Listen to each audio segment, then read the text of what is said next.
Shalom, jumpa lagi kembali di dalam YouTube channel saya, Sama Love Family.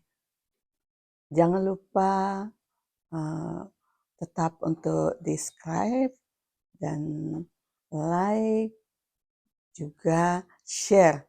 Siapa tahu firman ini dapat berguna bagi teman-teman kita yang mungkin mengalami masalah seperti sesuai dengan firman Tuhan ini. Itu doa saya, ya semoga kita semua diberkati oleh firman ini dan saya pun mengalami itu. Nah, sudah banyak yang saya share tentang doa, masih banyak lagi hal di dalam Alkitab. Mungkin kita berpikir, waduh dahsyat ini doa-doa semua. Nah, adakah doa yang tidak dijawab? Tentu ada, banyak. Adakah doa yang salah? Ada, ya. Seperti mungkin kita sudah mengalami, sudah bertahun-tahun kita berdoa, sudah berkali-kali tak jemu-jemu kita berdoa, tapi kok kenapa ya doa saya belum dijawab. Saya sendiri tetap mengoreksi diri, saya belajar di dalam Alkitab, kenapa ya doa saya tidak dijawab. Nah, kita baca di dalam Yakobus 4 ayat 3 ya. Di situ dikatakan bahwa kamu berdoa juga tetapi tidak menerima apa-apa karena kamu salah berdoa. Sebab yang kamu minta itu hendak kamu habiskan untuk memuaskan hawa nafsumu. Ya, ini satu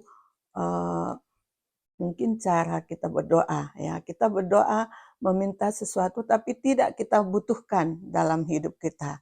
Kita hanya ingin supaya kita mendapatkan sesuatu yang dari Tuhan dan untuk kita pamer atau kita sombong, wah aku dong diberkati, doaku dijawab oleh Tuhan, atau itu ada mungkin di balik itu kita salah berdoa.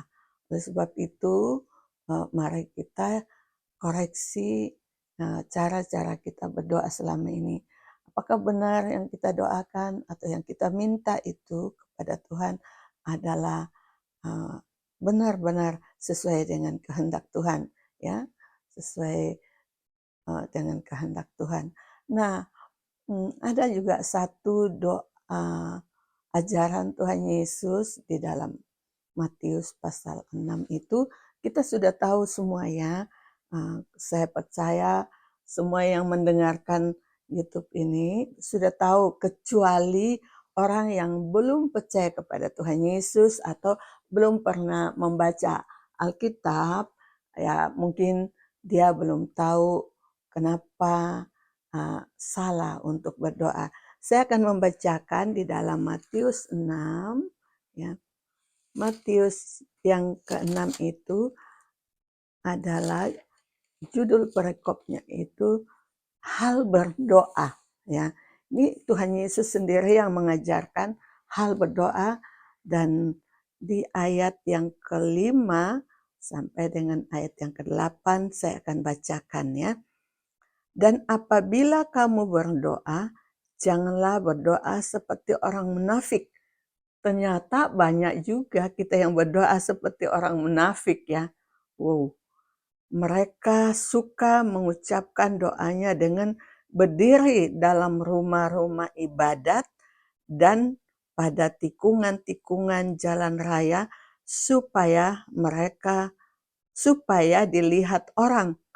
Ya, jadi kadang kita berdoa juga kita hanya mau pamer, wah supaya orang bilang, rajin berdoa nih, pasti nih diberkati Tuhan, atau banyak hal motivasi di dalam kita berdoa ya. Dan ayat yang selanjutnya, supaya dilihat orang ya, aku berkata kepadamu, sesungguhnya mereka sudah mendapat upahnya. Jadi tidak lagi Tuhan memberikan kita jawaban doa kita, karena Tuhan kita sudah dapat upahnya. Upahnya apa? Upahnya itu kita dipuji-puji orang, kita disanjung-sanjung orang, ya. Jadi makanya Tuhan bilang, "Ya udah, sudah cukup, tidak lagi dijawab oleh doa kita."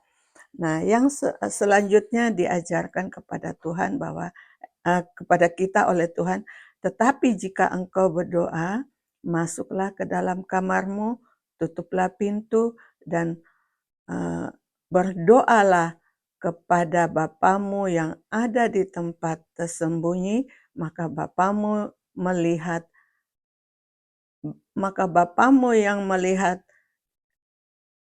yang tersembunyi akan membalasnya kepadamu." Ternyata ada doa yang eee, dijawab oleh Tuhan, ya, yang direspon oleh Tuhan, yaitu kita masuk kamar, kita tutup pintu, dan kita berdoa. Berarti hanya kita dengan Tuhan, ya, nggak ada orang-orang lain, ya, yang melihat kita.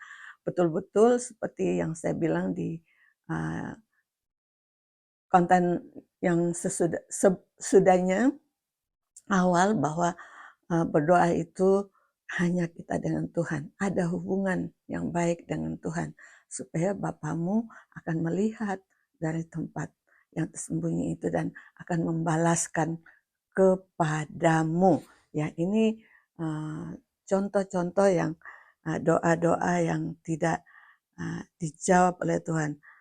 Lagi pula, dalam doamu itu janganlah bertele-tele, ya, seperti kebiasaan orang yang tidak mengenal Allah.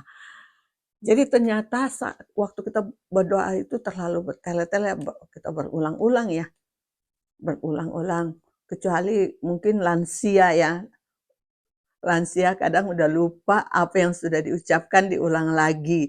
Tapi kalau untuk yang muda-muda atau yang masih ini, katakan jangan bertele-tele, karena doa yang bertele-tele itu adalah doa yang seperti orang yang tidak mengenal Allah, ya. Ini doa yang tidak dijawab oleh Tuhan, atau doa yang salah, ya, doa yang salah. Jadi janganlah kamu seperti mereka, karena Bapamu yang mengetahui apa yang kamu perlukan sebelum kamu meminta kepadanya. Jadi ternyata di saat kita ada hubungan dengan Tuhan, Bapa kita di sorga tahu, sebelum kita ucapkan pun Dia tahu apa yang menjadi keperluan kita, ya. Jadi makanya Tuhan tuh detail sekali. Tuhan Yesus itu mengajarkan kepada kita bagaimana berdoa dengan benar. Dan di dalam doa itu yang diajarkan oleh Tuhan, kita sudah hafal semua, ya. Yaitu, karena itu berdoalah demikian. Singkat, padat, dan berisi sekali, ya. Yaitu, karena Bapa kami yang di surga, dikuduskanlah namamu, datanglah kerajaanmu, jadilah kehendakmu di bumi seperti di surga. Jadi kita menguduskan nama Tuhan dulu, karena firman Tuhan katakan di Matius 5 bahwa hanya orang yang suci hatinya yang dapat melihat Allah, ya. Hanya orang yang kudus hatinya yang boleh naik ke gunung kudus Tuhan. Datanglah kerajaanmu, jadilah kehendakmu di bumi seperti di surga. Jadi kita melihat bahwa apa yang terjadi di bumi ini yang sesuai dengan kehendak Tuhan adalah sesuai yang di surga, ya. Apa yang ada di surga itu akan terjadi. Jadi surga itu tidak kita nikmati saat kita meninggal, tapi kita juga diberi kesempatan oleh Tuhan untuk menikmati surga di bumi ini, di dalam rumah tangga kita, di dalam pekerjaan kita, ya. Ya, apa yang ada di surga yang kita ingat, yang paling sederhana adalah damai sejahtera Allah, yaitu ada dalam kehidupan kita. Berikanlah kami pada hari ini makanan kami yang secukupnya. Cukup untuk hari ini Bapak Ibu ya, nggak usah kita mikir yang tahun depan, yang besok-besok ya, karena uh, di dalam firman Tuhan yang selanjutnya bahwa dikatakan bahwa uh, hari esok itu punya kesusahan sendiri ya, dan ampunilah kami akan kesalahan kami seperti kami juga mengampuni orang yang bersalah kepada kami ya, seperti kami juga mengampuni. Berarti kita sudah mengampuni orang yang bersalah kepada kita. Jadi kita yakin saat kita berdoa dengan Tuhan, nggak ada lagi penghalang dengan kita dengan Tuhan. Dan janganlah membawa kami ke dalam pencobaan, tetapi lepaskanlah kami daripada yang jahat. Ya, kita minta karena banyak sekali kita jatuh saat kita ada dalam pencobaan. Banyak orang yang jatuh. Sebab itu kita minta kepada Tuhan supaya kita jangan sampai dibawa ke dalam pencobaan. Ya. Dan karena tetapi lepaskanlah kami, karena Engkaulah yang empunya kuasa dan kemuliaan kerajaan. Engkaulah yang punya kerajaan dan kuasa dan kemuliaan sampai selama-lamanya. Ini di dalam kurung ini ya, berarti ini bukan dari Tuhan Yesus, tapi ini respon kita kepada doa Bapa kami ya, karena Engkaulah yang empunya kuasa, Engkaulah yang empunya kerajaan dan kuasa dan kemuliaan sampai selama-lamanya. Amin. Jadi itulah yang saya bawakan dalam perikop ini Bapak Ibu. Mungkin ada yang pernah mengalami, kok aku udah berdoa, di mana letak kesalahanku berdoa ya.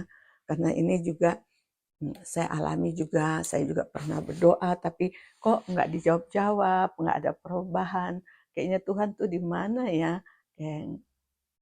Kayak tersembunyi gitu. Ternyata mungkin saya berdoa dengan motivasi hanya untuk menyenangkan diri saya, tetapi tidak menghadirkan kuasa Tuhan, kerajaan Tuhan di dalam kehidupan keluarga kami. Terima kasih, Tuhan Yesus memberkati kita semua. Semoga doa-doa yang saya sampaikan ini boleh menjadi berkat bagi siapapun yang mendengarkan YouTube channel saya ini, karena semua yang saya paparkan itu semua saya lewati semua. Terima kasih, Tuhan Yesus memberkati. Jangan lupa ya di-subscribe supaya saya tetap mengunjungi Bapak Ibu sekalian, saudara-saudari sekalian di dalam YouTube ini. Tuhan Yesus memberkati kita semua. Haleluya. Amin. Bye.